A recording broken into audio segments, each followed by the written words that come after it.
We go through every single matchup every week at the end of the week to get the most accurate injury updates, and there's a lot of them today. All I ask is that you go down there, drop a like on this video, and subscribe to the channel to show your support, because I'm one of the only fantasy YouTubers working on a Saturday. So going to our first matchup here, the Green Bay Packers at the Jacksonville Jaguars. I view Jayden Reed as a must-start. I said it in the must-start video that I made earlier in the week. I think Jayden Reed's having a big bounce-back week. This is Deebo Samuel Jr. He is so used uniquely in this offense to where he doesn't dominate with 10 or 12 targets per game, but he's getting 6 to 8 high-level targets and a carry per game at least as well. This guy is about to light up this secondary in Jacksonville that is dead last versus wide receivers. And I think Brian Thomas Jr. is also a must-start. Listen, Brian Thomas Jr. is one of the quietest, best rookies in fantasy football this year. He's just on one of those teams like Jacksonville that nobody cares about. They don't have a real serious fan base. So the Jacksonville Jaguars don't always hit headlines when Brian Thomas Jr. has a massive game. Brian Thomas Jr. is very steady, very reliable in fantasy, and also has big play upside. He goes in your lineup. And then there's tons of flex options. Romeo Doubs, Christian Kirk, Christian Watson, Dontavian Wicks. Obviously, all those Green Bay wide receivers can go off at any point in any particular week, but the guy you definitely want is Romeo Doubs in this offense. And Christian Kirk on Dontavian Wicks, they're kind of in the remotely same category for me personally. Christian Kirk is different than all of them because he kind of gets a decent amount of targets to where he can sustain production, especially in a PPR format. So in my opinion, Romeo Doubs is definitely top tier. Below him is a tier 2 below Christian Kirk, and then Christian Watson and Dontavian Wicks are like right underneath Christian Kirk. Gabe Davis is just a sit at this point. I don't think he has much value. The Arizona Cardinals at the Miami Dolphins this week. Tyreek Hill, if he plays, you play him. But the problem is, with Tyreek Hill, we still don't know what his status is as of the time of this filming. He is officially questionable this week, and it stinks because it's like Tua's back this week, so I want to jump all in on Tyreek Hill. But obviously, if Tyreek Hill plays, you play him. Now, with Jalen Waddle, if Tyreek doesn't play, he goes into must-start territory for sure. He's already my favorite flex option ahead of Marvin Harrison Jr. this week. I said it earlier in this week. I called him a sit, actually, in that sit video that I do on Thursdays.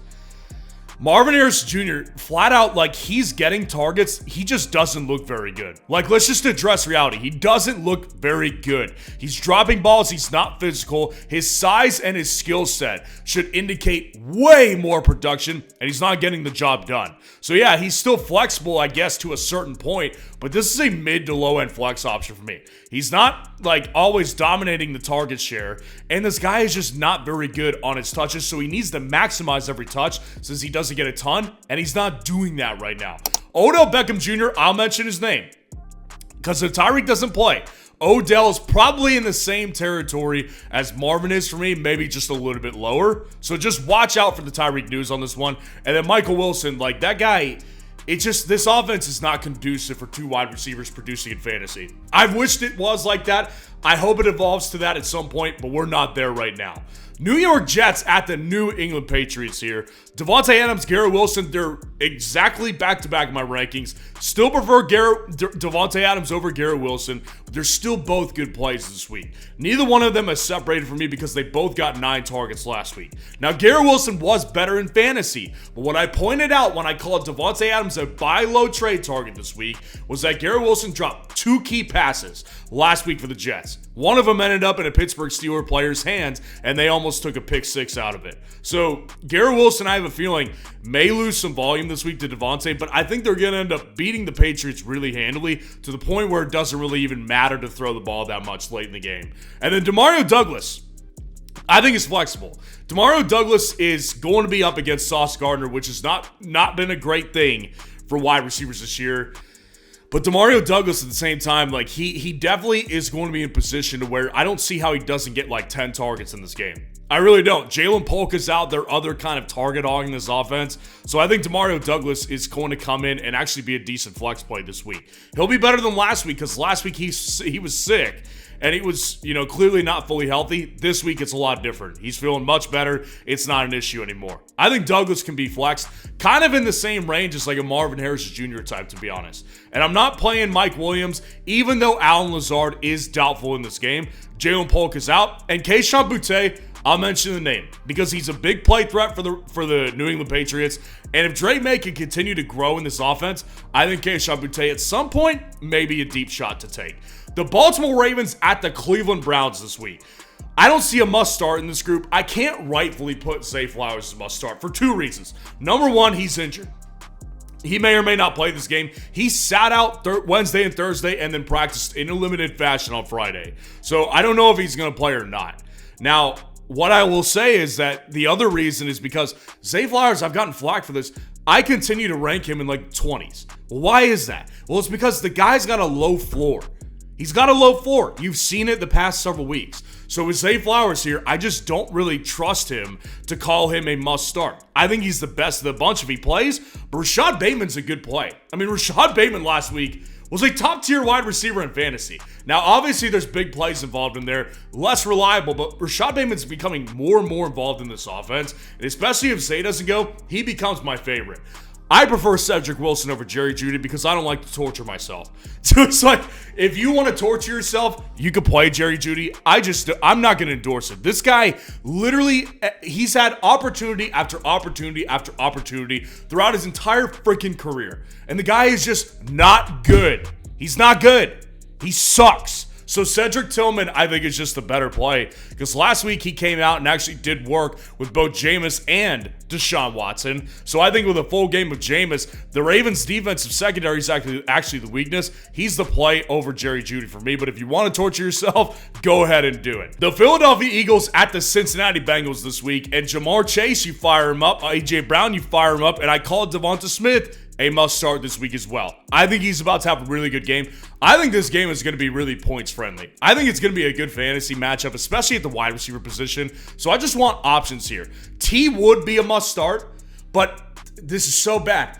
He got injured in Friday's practice and was added to the injury report. Every time that's happened this year, an injury mid or late in the week in practice, it doesn't go well. The last time it happened was Mike Evans last week. He played, got a touchdown out of it, and then now he's missing 4 games. So I wouldn't be surprised if T. Higgins doesn't even play in this game. By the time you're watching this, he may have already been deemed unlikely to play.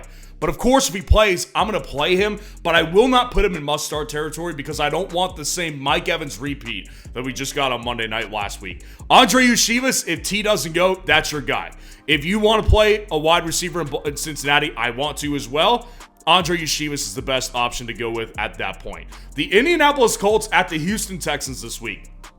Listen, Stephon Diggs is a low-end must-start, I would say, but I just can't realistically tell anybody to take him out of the lineup in most situations. I mean, you drafted him already in like the 3rd round, and he's done well for the most part. You take out last week, he's been really productive. So I'll just continue to ride it with him because it is a good matchup here. So I'll go with Stephon Diggs as a must-start. Tank is my second favorite. I mean, listen, CJ had a really bad game last week. He didn't even throw for 100 yards. But the way that the Colts, their structure with throwing, I mean, we cannot rely on a Colts wide receiver in fantasy because Anthony Richardson just can't throw the ball very consistently. So I would rather take the play on to Tank Dell rather than Michael Pittman Jr. And I will say, like, Pittman's relatively close to his same tier, but he's the guy that I would want out of Indianapolis. But again, I just can't trust out of any of these wide receivers.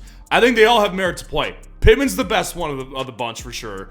Downs will get targets, so whether Richardson hits him or not, that's a undeclared fact. We don't know whether it'll hit him. And then Alec Pierce obviously has the big play threat, and he's actually had the best chemistry so far with Anthony Richardson. So these Colts wide receivers, I would try to stay away from them best I can, but obviously if you're in a desperate situation, I know how times are with the injuries at wide receiver in particular right now, then you could definitely play all 3 of these guys. The Tennessee Titans at the Detroit Lions this week. Amon-Ra St. Brown, obviously you put him in your lineup here. Calvin Ridley is these are mid-end flex options, guys. Tim Patrick is really not that far off. Obviously, if you haven't heard, Jameson Williams has been suspended for the next 2 games, so he is out of this game for sure. I think the guy that you want is Tim Patrick, probably. I mean, you could possibly put in Khalif Raymond if you wanted to. I wouldn't have a problem with putting in Khalif Raymond, but I just really do think that Tim Patrick would probably end up with more targets than Khalif Raymond will. And Calvin Ridley, like I said, this one stinks. I mean, there's no hiding it. You're either dealing with Will Levis or Mason Rudolph. Would you rather die by jumping off a cliff or falling down some stairs? Like that's what we're dealing with here with Calvin. Obviously, the big play upside could be there because the Lions' weakness is the secondary, so I'll put him as a decent flex option here, and then I'm not playing Tyler Boyd. The Atlanta Falcons at the Tampa Bay Buccaneers this week. Obviously, Drake London on fire. You do not sit Drake London. This guy has been incredible in fantasy the past month. Darnell Mooney's my favorite. I like Darnell Mooney simply because he crushed them the first time. I think it's a really pass-heavy game script once again for the Falcons here, because the Bucs defense, they just can't cover very much. They're not very good in the secondary. That's their weakness here. So I would go with Darnell Mooney over all Tampa receiver options here. Jalen McMillan's the best one of the bunch. I think we'll see him step into a more Mike Evans type of role where he'll get some goal line opportunities. And down in the red zone, I think that's going to be their threat. So I think that he has the most upside. But as far as targets go, Sterling Shepard is probably that guy.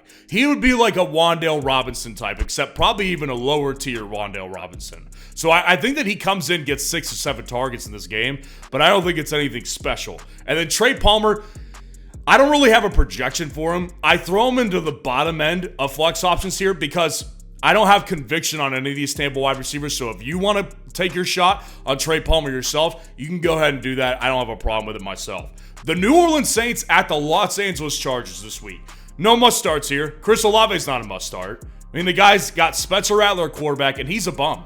I keep saying this. He's a bum. That guy is not very good. I mean, obviously, he's very talented, and he can have good games, but the guy takes a lot of games off and a lot of plays off. So he kind of looks like Jerry Jeudy these days to me. Obviously better, but I mean, Chris Olave is not a must-start by any stretch of the imagination for me with Spencer Rattler. Ladd McConkey's questionable. Dealing with that hip issue, he may or may not go, but obviously if he goes, I think he's got roughly the same amount of flex upside as Chris Olave. If you're in a full PPR league, Ladd McConkey, you could do a lot worse. This guy is getting consistently 6 to 8 targets per game. And he's capitalizing on all of them basically because he's a very high percentage player at the wide receiver position because all of his targets Justin Herbert consistently hits because they're not too far from the line of scrimmage. So I think Ladd McConkey, definitely the wide receiver you want. Quentin Johnston, doubtful again. They actually really need him back. Josh Palmer, I just opportunity after opportunity, he just continues to fail. I'm not playing him, and I'm not telling anybody to play him. The Buffalo Bills at the Seattle Seahawks. Very interesting matchup. This is one of the most interesting matchups of the week to me. Amari Cooper, already must-start territory. This guy came in right away on less than like 40% of the snaps, got in the end zone and got like 6 or 7 targets. He's going to get 80% of the snaps on Sunday, so you can't sit Amari Cooper with Josh Allen. Jackson Smith-Njigba, I prefer him over Tyler Lockett, but I prefer Tyler Lockett over those other Buffalo receivers. I think that they both have their merits here. On one hand, if you're in a PPR league, I think Jackson Smith-Njigba is about to get 12 to 15 targets this week. Seriously. I think he's going to get peppered this week. Obviously, nothing is high upside because he's not really too far down the field. But Jackson Smith-Njigba, I think, in a full PPR league, gets you like 15 points this week. Tyler Lockett, on the other hand, the bigger play threat and definitely a goal line threat as well. So I do see a lot of merit with playing Tyler Lockett as well. I just prefer Jackson Smith-Njigba because I think he's going to get peppered with targets, whereas I think Lockett may get 6 targets and just may have to hit on a big play to get real upside for you. Keon Coleman, it's a similar type of vibe as last week to me, where it's like, I think Keon Coleman is just in a really good spot right now. I think he's in position to actually evolve as a wide receiver 2 in this offense. He wasn't ready for wide receiver 1. That's okay. The guy was a raw rookie. I think now with Amari Cooper there, I think this is actually a good position here. This is a very interesting matchup because Seahawks, they've been pretty poor defensively, but they're actually getting healthy again, and they look good. So I just think that Buffalo, these two options with Keon Coleman and Khalil Shakir, they both have their merits. Keon's going to be the more big play guy, and Khalil Shakir definitely can get you 5 catches for 60 or 70 yards and maybe a touchdown. So I think they're both playable here. And then obviously DK Metcalf is doubtful for this game. He's not going to play. The Chicago Bears at the Washington Commanders here. DJ Moore, I slid him up into must-start territory. I just think the matchup's too good, and I think that this is a good get-right week for DJ Moore. I'm hoping at least, that they worked on some chemistry building. During that bye week last week, him and Caleb Williams.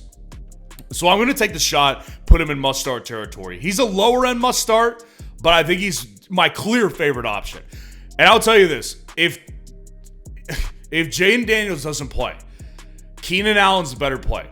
I'm sorry. but Terry McLaurin is in a bad position this week. A full game with Marcus Mariota against the Bears secondary off a bye, that's a way different matchup than playing the Panthers defense. It's just different. So Jaden Daniels, it all rides on him. If Jaden plays, he's in like upper tier flex territory, but this matchup is still not good either way. So Keenan Allen, I think there's merit with Rome too, but I'm going to take the shot on Keenan Allen because, again, this secondary is really bad. That's been the weakness of their team for sure. So I think that there's a lot of opportunity for Keenan Allen to take advantage of. Kansas City at the Las Vegas Raiders this week. No must starts in this one either. I've dealt with a lot of this, obviously, this week since D-Hop was traded to the Chiefs. Every situation I found myself leaning more towards like, nah, I'd sit him for X player. I think he's a decent flex option for sure. But just what I've seen over the years with D-Hop, like he's just not the same player. Like, I love D-Hop. I love him. He's a great receiver. He's one of my favorite receivers in the last 10 or 15 years. But Hopkins is not the same guy. The speed isn't there. So all I'm hoping for is that he comes in and feels like a similar Rashee Rice role, but he's just not going to be as explosive at doing that as Rashee Rice was. So I'm going to wait a week to call him a must start. I think he's a decent flex option. Jacoby Myers, if he plays, I think you can play him. I mean, he's just going to get a ton of targets, at least 10 in this offense. It all comes down to if he's playing or not. He's questionable in this game. Just monitor this one throughout the day. Xavier Worthy, I think him and McCole Hardman both are deep shots to take. I mean, Xavier Worthy hasn't developed into the guy that I wanted him to be. So I think he's just nothing more than a big play threat. And I think the same with McCole Hardman. I think they're both definitely high upside because of a big play, but they're also very, very low floor plays. And then Juju Smith-Schuster's out. You can't play him. The Carolina Panthers at the Denver Broncos this week. No must starts. The receiver options are bad this week, man, in this game. Courtland Sutton's my favorite. I know. Coming off a goose egg that he just gave you on Thursday night last week. The matchup here is too good. Like, the Panthers defense, they can't stop a nosebleed. They can't stop anybody. Let's get that straight. So Courtland Sutton, I think he definitely has more involvement this week. And I would say Xavier Legette is flexible just based on big play upside here. Obviously, Deontay Johnson has been ruled out, so you don't have to make that decision because I was going to tell you to sit him anyways. So with Xavier Legette, big play threat, nothing more than that because he's probably going to draw a lot of Pat Surtain in this game. And then Troy Franklin, I will tell you this. This guy is a lower end flex option. This guy is entering flex territory for me because Bo Nix, the connection is real, and he's actually starting to get more involved in this offense here. So I think Troy Franklin definitely has merit to be a playable option this week. And then again, like I said, Deontay's not playing. The Dallas Cowboys at the San Francisco 49ers, our Sunday night matchup here. CeeDee Lamb is obviously a must-start guy. The only thing I'll say is, CeeDee Lamb, we need to see more. I mean, we just need to see more out of CeeDee Lamb. Not that he's ever going to flirt with, like, bench territory, but CeeDee Lamb, we just need that upside to come back. So hopefully they got things straightened out during the bye week because, I mean, it just hasn't been there, really. Deebo Samuel Jr., if he plays, he's my favorite flex. Obviously, the dude had pneumonia, and he was in the hospital. Like, he's still undecided if he's going to play. They're still working his stamina back. So, like, even if he does play, he doesn't become a must-start option because the guy is, like, going to be limited probably if he ends up playing. So I would say that Ricky Pearsall is as close to must-start territory as you can get as a 49ers wide receiver. Juwan Jennings is out. Deebo Samuel's weakened. So you have Ricky Pearsall making his second start of the entire year. I mean, we'll see what happens here, but this 49ers team, it's so amazing. Like, they're so ravaged with injuries. It's nuts. It is so nuts. So out of desperation, I think Ricky Pearsall is a decent play. And then Tolbert's always going to be flexible. Big plays there. The targets are actually coming around too. Jalen Tolbert's always flexible. And like I said, Juwan Jennings out. You can't play him. But I'll tell you one thing you can do is hit that higher on Dak Prescott's projection on Underdog this week. It's 0.5 total yards for new customers here. You hit the higher on this one, you're getting free money. Just go down in the comments, grab the link that's there, use code FN to play this sweat-free projection for Dak Prescott, and you'll get a 50% deposit match, up to $1,000 of bonus cash as well. And then our Monday night game, the New York Giants at the Pittsburgh Steelers here. Malik Neighbors, you continue to play the dude, man. If this guy goes off for 20, 25 points on your bench, it's going to feel really bad that you sat him. You just put him in your lineup and just understand he's got a bad quarterback. So some weeks, there's going to be down weeks, kind of like last week. But even then, Malik Neighbors didn't crush your week. And then George Pickens, I'll say this, like he was He's my favorite flex of the bunch between him and Wandale, but he's definitely not the most stable. I mean, Pickens could easily come out here and goose you. I mean, it's very, very possible. I don't think it's going to happen. I think that he looked better with Russ, clearly. But, I mean, this guy is not all of a sudden just like your savior at the wide receiver position here. Wandale is going to get a consistent 10 targets in this game, so he's always going to be in this flexible territory. So if you want stability, go with Wandale, but if you want the big play, which I always prefer, go with George Pickens. So let me know how your lineup looks this week, and if you want to see where all these receivers ended up in my top 30 wide receiver rankings this week, click on this video right here.